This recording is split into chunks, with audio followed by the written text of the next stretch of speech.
just whatever your little heart's desire to ask, as long as it's something I can talk about.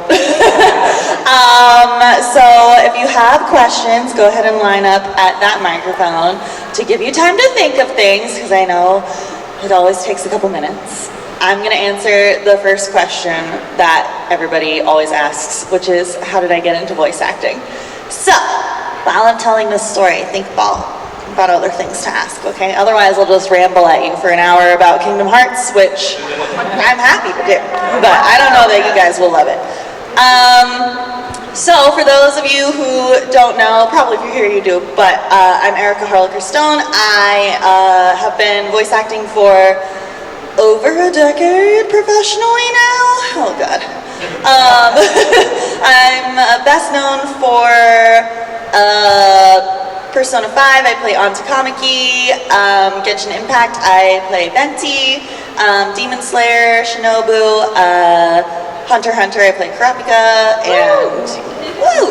I know, I love how popular Hunter x Hunter is again, because I want them to animate more of it someday, please. But yeah, various other stuff. And so, the way that I got into voice acting is, everybody's story about getting into voice acting is different because it's such like a niche section of acting. And so, you know, for like theater and film, there's often like very clear paths. Like, you should go to a special program in college, and then they have people that scout you there, blah, blah, blah. But that's not how voice acting is. At least that's not how it was when I started. The very first time I thought about being a voice actor was when I was pretty young. I want to say like 9 or 10 or something. And I was watching the Disney Channel. And I haven't watched the Disney Channel in a while, so I don't know if they still do this. But they used to do like interviews with their actors sometimes in the commercial breaks. And one of the interviews that they were doing was with the actress for Kim Possible, which was one of my favorite cartoons at the time. And she was like, yeah, voice acting's great because I can go to work in my pajamas. And I was in my pajamas at the time. And I was like, well, wouldn't that be great if I didn't have to change out of my pajamas ever? How fun. So then my mom walked in and I was like, Mom, I know what I want to be when I grow up. And she was like, oh, that's great. What is it? And I was like, a voice actor. And then she laughed and she was like, that's not a real job. And she like continued on to whatever she was doing. And I was like, oh, okay. So then I forgot about it for a long time. I was acting as like a hobby, you know, and extracurricular activities and stuff all throughout school. I wanted to be in all the plays in elementary school. I remember my first play that I was in was The Three Little Pigs, and I played the big bad wolf. Oh. And it was very exciting.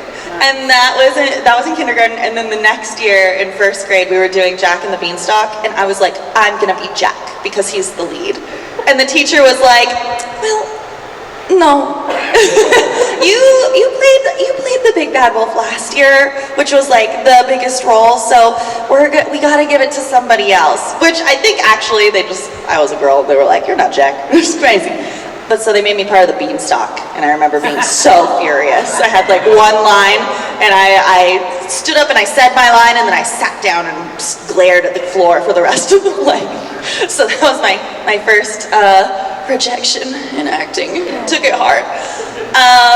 But yeah, so I did like competitive speech and debate in high school. I did mock trial. I just really liked to act, but I never saw it as like, that's what my job will be. It was just a fun outlet because I love telling stories. I love kind of getting to be somebody else.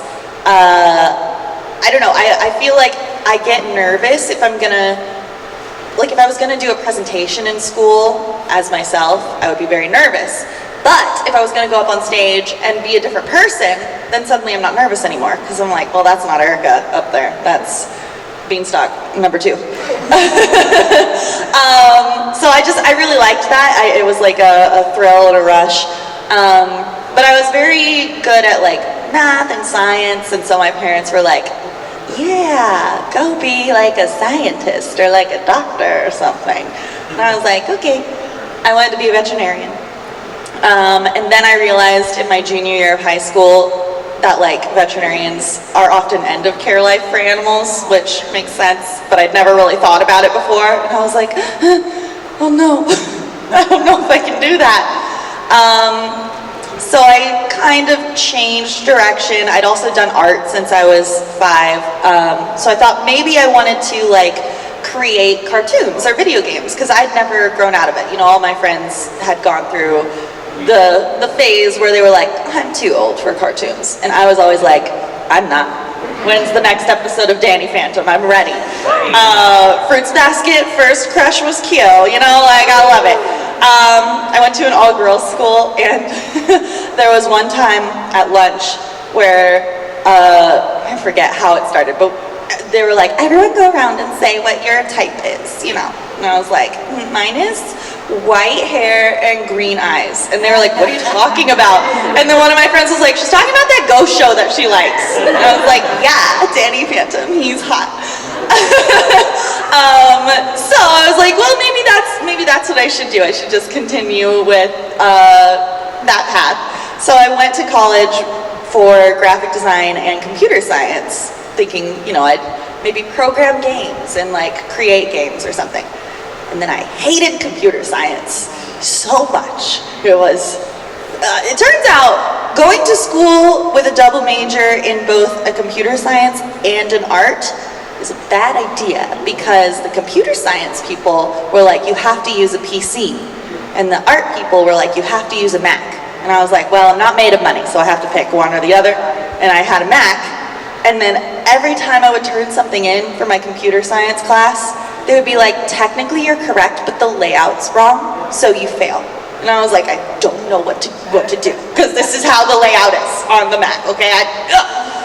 So anyway, I was upset, and I took intro to acting class as like an elective, because I was like, acting always makes me happy, I'm just gonna do that. These lights are really good. Now it's dark. What's happening in here? It's like a rave, a really slow rave. So I took the intro to acting class, and the teacher was like the head of the acting department at my college, and she was like, you should think about changing your major to acting. And I was like, that's a silly thing to say, whatever. And then I went to my first anime convention around the same time, which was an experience. I was not expecting so many people. I liked like, you know, 3 animes at the time, and I was like, I'm a hardcore anime fan. And then I showed up and I was like, oh, just kidding. I don't know what 97% of these animes are, but I thought I was in over my head. But while I was there, I saw an advertisement for a voice acting class. And I was like, hey, that's a thing I thought existed once, many years ago. So I signed up for it. It was like a, you know, a full day class on like an upcoming Saturday or something. And the teacher was Tony Oliver, who is a very prominent director and actor in the anime world. He was the producer for Power Rangers back in the day. He plays Lupin and Lupin the Third. He's directed a ton of things that I'm in. He directed Hunter x Hunter. And so at the end of the class, he said the same thing that the teacher had said at school. And he was like, you should think about doing this as a career, because I think you have some talent in this. And I was like, huh, all right, that's 2 people in the same kind of vicinity of time. And I wasn't happy with computer science. You know, I liked art, but graphic design wasn't like my thing that I really wanted to do. And even though I liked art, I really did not like the deadlines of doing art as like a career. So I decided that I would just try it out. I would change my major to acting, and I was like, if it doesn't work out, that's fine. I'm young, I can like go back and figure out a different career later, it'll be great.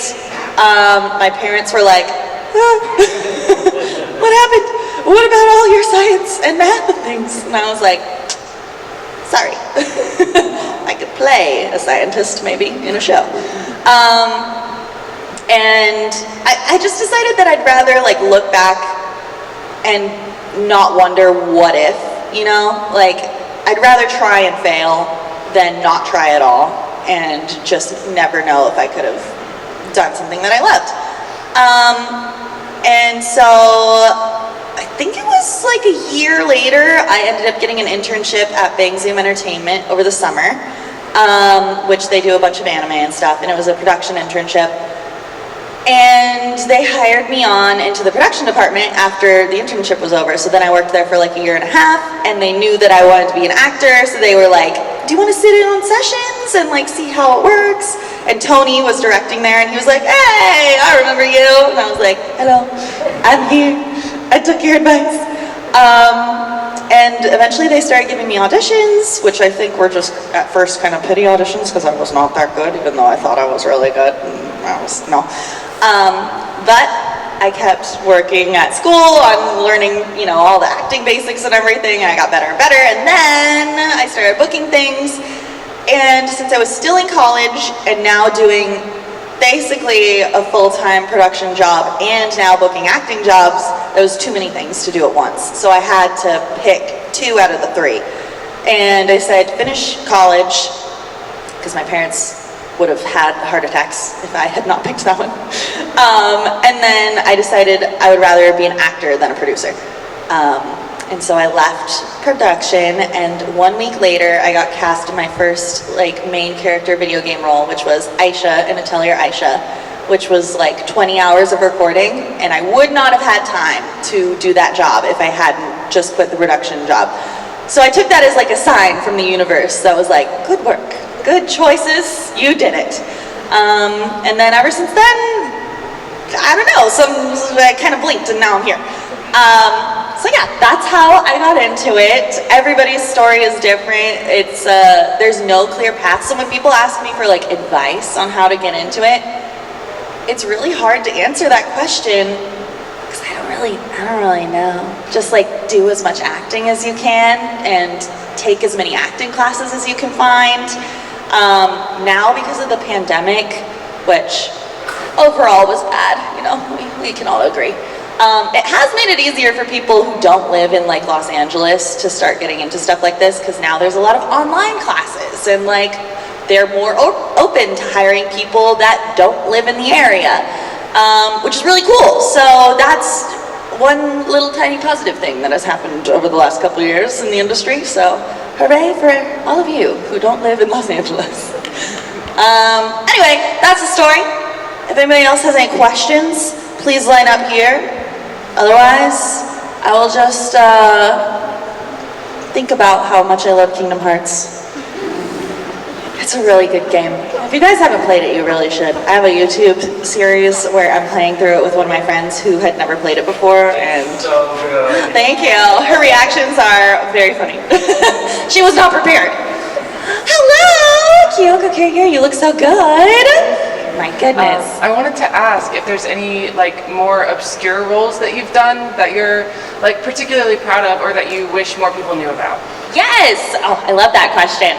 Okay, so one of my favorite roles that I've done is this character named Jackie in a show called Brand New Animal. And he's a little like raccoon boy, tanuki boy. And he is so funny and silly, and he talks like this because he's so excited. And I got to like do random like singing, bad singing, rapping stuff in that show, and it was so funny. We laughed the whole time. And then I feel like that show really flew under the radar, and I was like, no, I love Jackie. So that's one of my favorites. I also really I played Haley Ann in Yokai Watch, which was so much fun. She is a brat who does not like yokai, and she really loves aliens, and every time she meets a yokai, she's very angry that it is not an alien. So again, it was a really fun character. Thank you for the question! Hello! How's it going? Going well. Good. You voiced a character named Menoa in the Digimon Kizuna movie. Yes! What was it like getting to play a character like that who's got like the best of intentions but goes just like completely the wrong way in a very tragic kind of... Yeah, I love getting to play characters like that because I like characters that are, you know, like complex.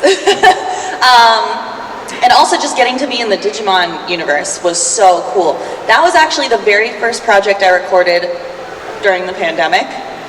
And it was so stressful because, you know, the world shut down And at first, if you might recall, everyone was like, it'll be over in like a week or two, like whatever. So they were like, yeah, just like take the week off, we'll be great, we'll come back in a week.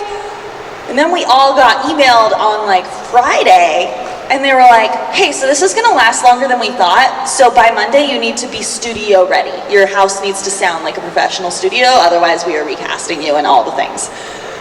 So it was so stressful. Thankfully I managed to like scramble and get my closet sounding relatively okay. And that was the very first project that was done from my closet. Very exciting. But yeah, I love her. Digimon and Pokemon, you know, are like the OG things that I knew about when I was a child before realizing what anime was. I was like, these are cool shows. I don't know anything about the origins of them. I just think they're cartoons. Turns out, so much more. Thank you. Of course, thank you. Hi. Hello, Sarah. Thank you for coming down to Yamacon this year. Thank you. Thank you for coming down to Yamacon this year. Yes. I have two Violet Evergarden questions for you. Yeah. So first one is, have you heard about the Violet Evergarden MMORPG they're making? No. What? That's so cool. If you cry in the game, you cry in real life. Oh yeah. Hold on, bunch. So the next one is, of course, you know, everyone kind of who watches the show because it's a very emotional kind of show. How frequently do you, if you watch a show where you're actually your voice, then like how often do you get like either emotionally caught up or you feel like an emotion of the character you experience one of your animes? Ooh, that's a good question. So I don't watch everything that I'm in nowadays because I don't have a lot of time in my life nowadays. But I did watch Violet Evergarden because I loved that show so much. And it was one season, so I was like, easy. So yeah, I can do it. And it was really nice to be watching it and to feel like the freedom to get really emotional. Because while I was recording for Violet, I was trying not to like, you know, dissolve into tears while we're recording, because we'll be doing a crying scene and then 1 minute later we'll be jumping to the next episode where everything's fine and you have to sound like you haven't been crying. And I had like a sinus issue where if I cried, I would sound stuffy for the rest of the day. So I had to really like hold my emotions in. I could like act like I was emotional while I was recording, but I couldn't really, you know, let myself get fully into it. So I was watching, it was really nice to just be able to cry on my couch while I was watching the show. It was such a good show. And there are also like moments that when I'm recording, if my character's not directly saying lines or talking to somebody, I generally don't see the scene, I don't know what's going on. So I knew like the basics of all the episodes, but if Violet wasn't involved in certain moments, like monologues that other characters had, then I wouldn't know the impact of them. So episode 10 with the letters to the child, yeah, I knew what that episode was about, but I hadn't like heard all the letters, you know? That one's an atomic bomb going. Yeah, that one. So when I was watching it at my house, I was like, oh my god, this is so painful. But yeah, that's really the only time that I've watched something and cried over something that I'm in. There was another project I did called I Want to Eat Your Pancreas, which I know, the title is hilarious, and when I got the audition, I was like, is this a zombie movie? No. Turns out it's very tragic drama. And it's one of the most beautiful projects I've ever been a part of, and I went to go see it in theaters because they were showing it for, you know, like a weekend, how they do sometimes with anime movies. And everyone around me is like bawling their eyes out at the end of the movie, and I was just like, yeah. Cry, I got you. So I was more like, haha, success. But for that one, I had been voicing for all the like really emotional stuff, so like I knew all the stuff that was coming. But yeah, I really like doing projects that evoke emotions in people. So if you ever cry watching something that I'm in, know that I am cheering from far away. Thank you. Hi. I'm so happy to get to talk to you again. Hey, nice to see you. Good to see you too. You voice one of my favorite characters of all time. I already told you, Yumiko from Kakege. I'm absolutely obsessed with it. What was it like being able to voice Yumiko, and what was it like trying to like I guess get into the part of playing her, and how did that even like come about? How did you even like get to voice her? So Yumiko, if those of you who don't know, Kakagurui is a very tame show about gambling. You know, it's totally super chill. And so most of the time for the jobs that I do, I audition for almost everything.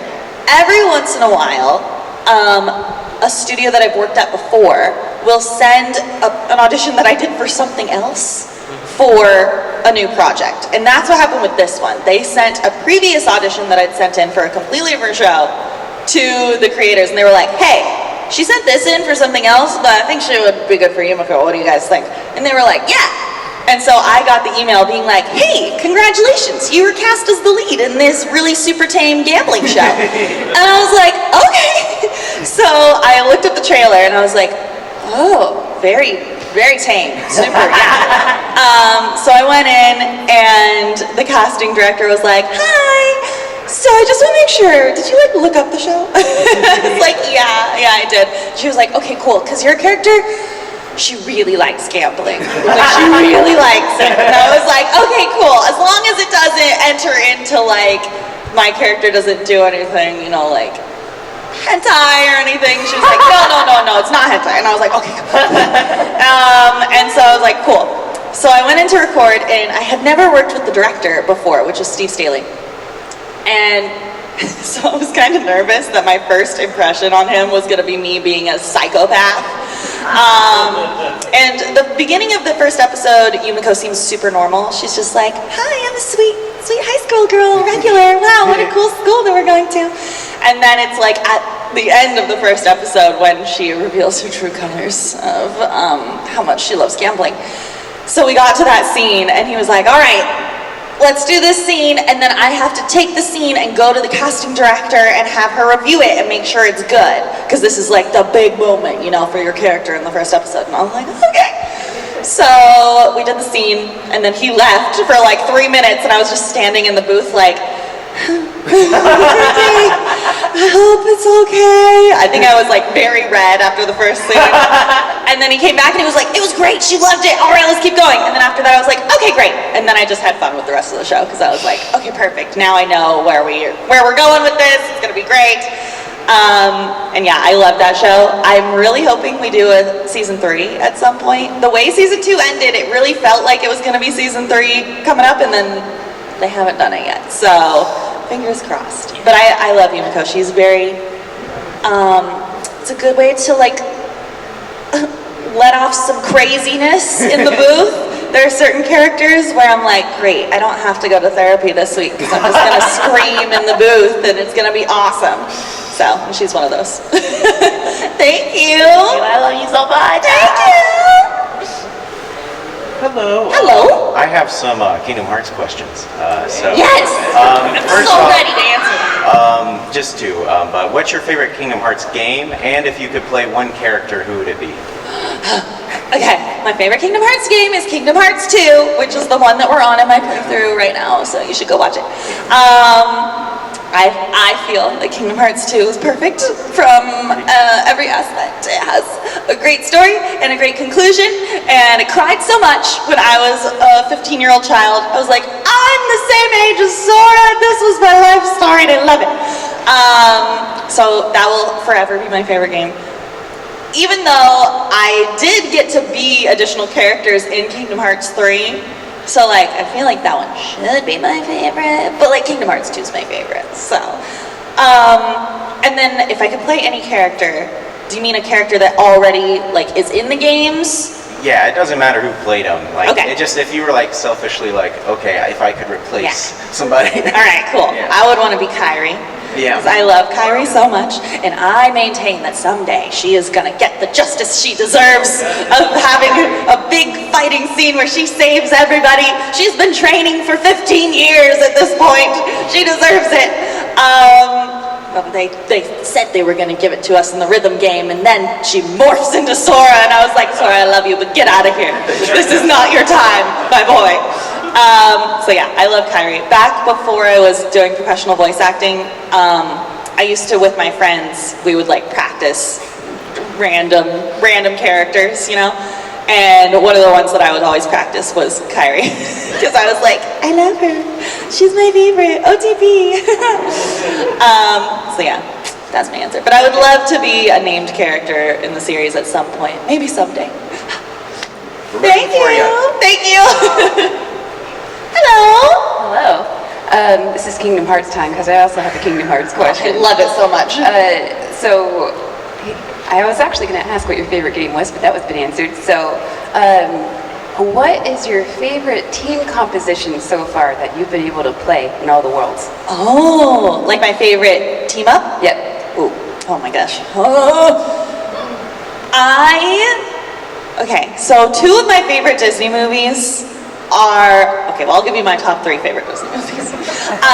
Number 1 is The Lion King. So, Kingdom Hearts 2, I screamed when The Lion King world, because back then, you guys, you don't understand. This was one of my favorite things. They didn't tell us all the worlds that were gonna be in Kingdom Hearts 2. And so while you were playing through, you would be like, oh my God, is that Pride Rock? And it was the most amazing experience. With Kingdom Hearts 3, I don't know why, they told us literally everything. And I was so sure, I was like, there's gonna be a secret. There's gonna be some world they haven't told us. And then no, I was devastated. But anyway, so I love the Lion King world, but we don't team up with anybody. No, we do team up with Simba, that's right. Yeah, Simba. But like, I feel like since Simba was a summon, I was like less excited about the team up. I was just like excited to be a lion. My other 2 favorite Disney movies are Tangled and Big Hero 6.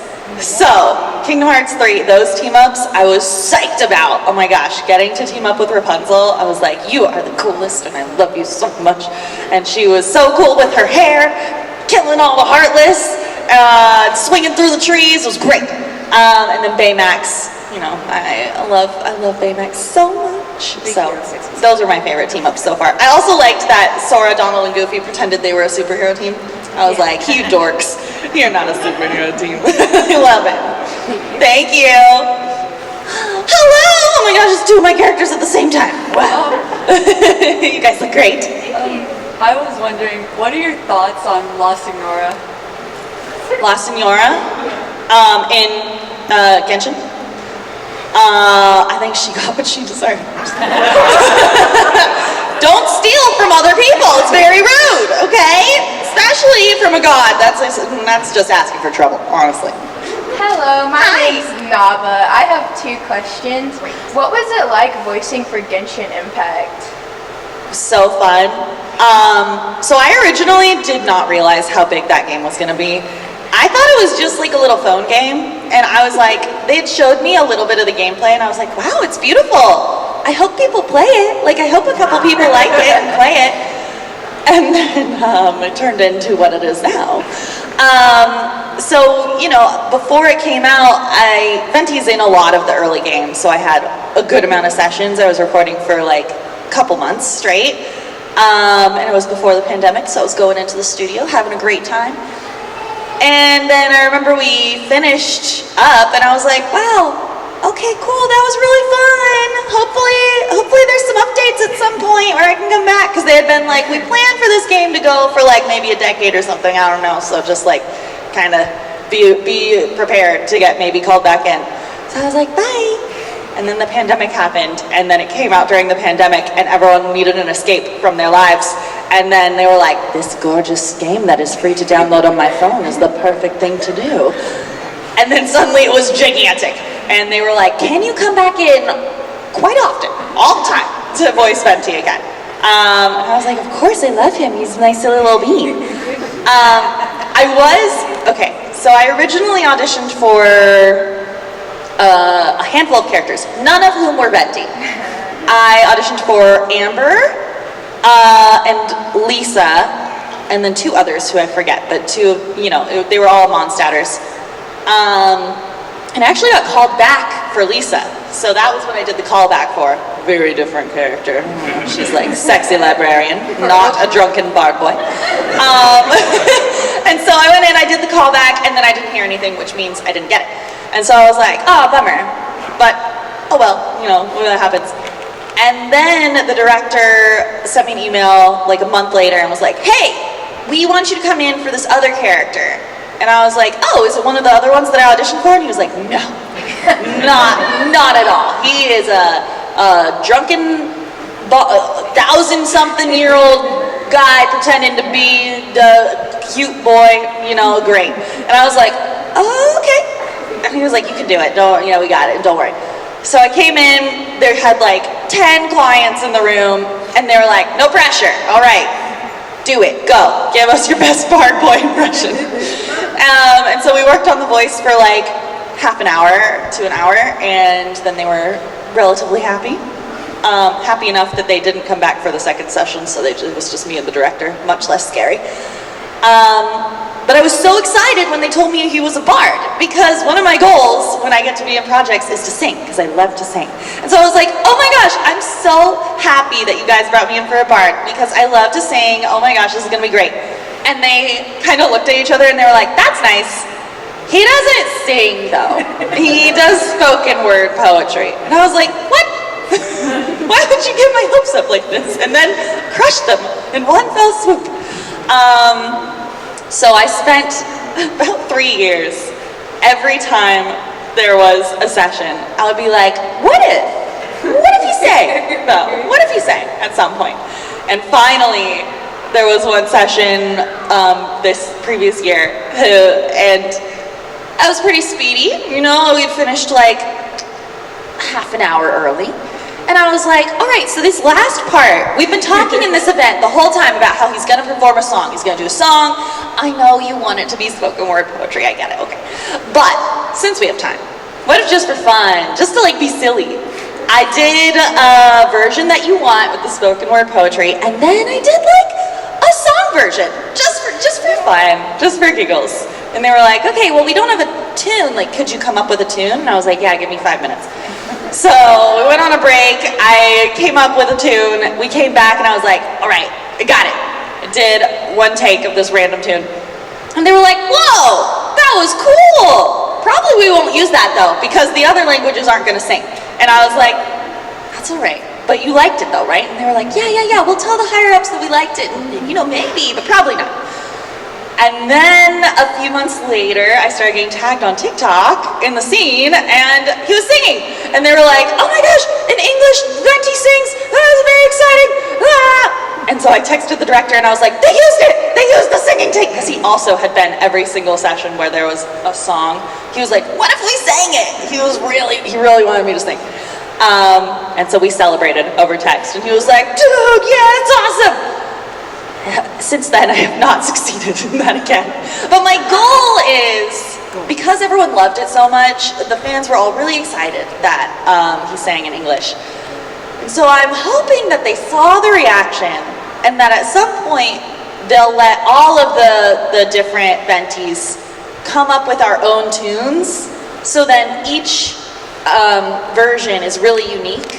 You know, the Chinese actor or actress gets to come up with her own tune, and it's very unique to her, and then I come up with my own tune that's probably a little jauntier, because the way that I play Venti is a little jauntier than the original Chinese, and you know, so on and so forth. And I think it would be so cool and so like special. So far, no luck though, but you know, on those surveys that they do every now and then, maybe you say that you want Venti to sing. Yeah. Okay? Because I want to sing again. Thank you. So my second question, it's more of a request. Yeah. My birthday is tomorrow, and I was wondering if you could say happy birthday in Shinobu's voice. Yes! What's your name? Naba. Naba? Happy birthday, Naba. I hope you have a fantastic day. Keep an eye out for demons, all right? Sometimes they try and ruin things. Thank you so much. Yay!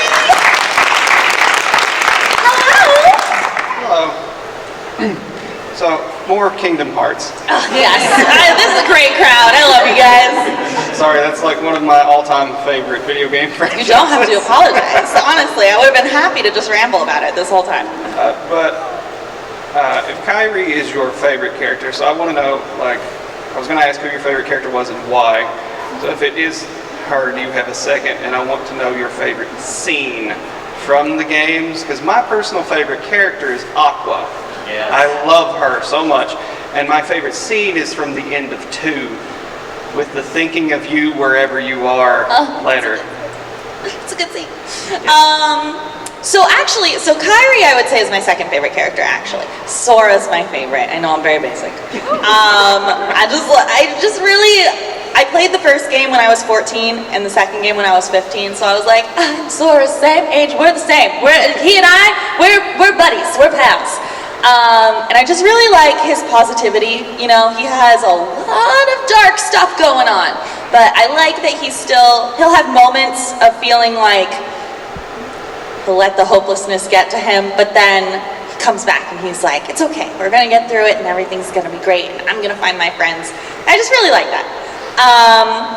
My favorite scene, oh God, it's so hard to pick. There have been a lot of scenes over the years. I think the end of the first game, when Sora and Kairi are holding hands, and he says, I'll come back for you, I promise. And she says, I know you will. And does the song. I cried my eyes out, and I remember I was sitting about this close to the TV screen when I played the end of the game, because I was like, gotta beat handsome. And my dad and my sister were on the couch behind me. They'd been like watching the game on and off, but they like hadn't really been following, so they didn't get the impact, okay?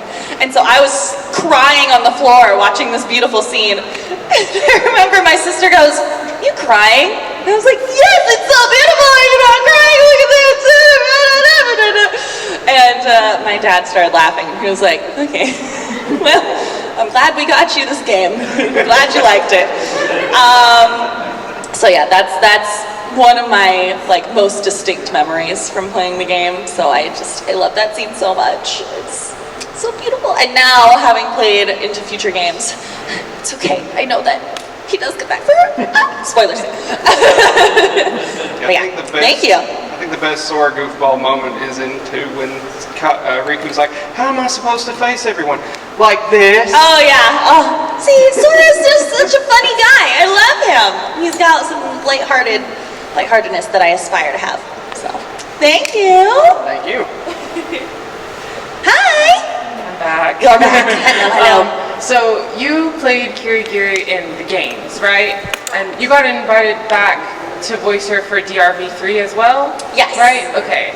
Did you get invited to voice for the anime? Do you wish that you had? Or like, what are your feelings about that situation? Yeah, so no, they didn't reach out to us for the anime, which we were really bummed about because we all love the game, like the actors for the game. And some of us emailed and were like, hey, we heard that like auditions for the game came out. We'll like fly out to Texas if you want. We'll buy our own tickets. And then they didn't reply. They were like, who are these people? We don't know them. So I was very sad about it. However, they cast Caitlin Glass as Kirigiri in the anime. And I was a huge fan of Caitlin Glass. Before I was a voice actor, when I was like a fan who went to conventions, I used to watch YouTube videos of her panels online because I just thought she was really talented and really funny, and I was like, wow, she's so cool, she's like one of my inspirations. So when she was cast as my character, I was like, okay, I'm bummed that I'm not in the anime, however, now I have a reason to speak to her because I had been too nervous to talk to her before. And so I saw her at, it was like for, I think it was a cast party for K-On! Was it K-On? I don't remember. Love Live, that's what it was, a cast party for Love Live. And she was there, and I was like, okay, I'm gonna go up to her, and I'm gonna be like, hi, I'm regular and not fangirling like crazy. So I went over to her and I was like, hi Caitlin, I just wanted to say hello, because I play Kyoko in the games and you play her in the anime, and I just wanted to say that I think you're really cool. And she was like, oh, hi, do you want to take a photo together? And I was like, yes. Since then we've talked and I've been less awkward. But I was so excited. So I was sad that I didn't get to be in the anime, but it worked out for me personally great. Yeah.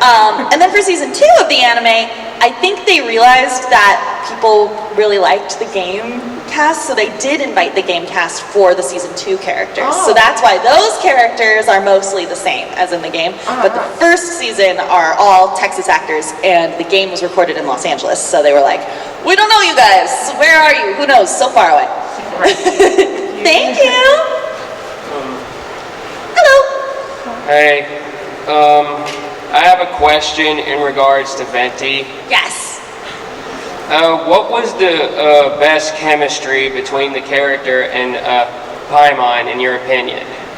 Between Venti and Paimon? Yeah. Oh. Well, Venti and Paimon have a kind of love-hate relationship going on. I liked the moment when we were recording the scene. I forget what's going on in the scene, but Paimon says it's stuck, and then Venti goes, it's stuck, like mocking Paimon. And when we were recording it, I remember the director being like, okay, so like, is Venti supposed to be like mean here? Like, what's going on? Are we like really making fun of Paimon? And the clients were like, no, like not mean, but like teasing. So we recorded a bunch of different versions ranging in meanness. And then they picked something kind of in the middle. But that was a very fun moment of being just silly with Paimon. I really like their dynamic. Thank you. You're welcome. Yay! Hello. Hello again.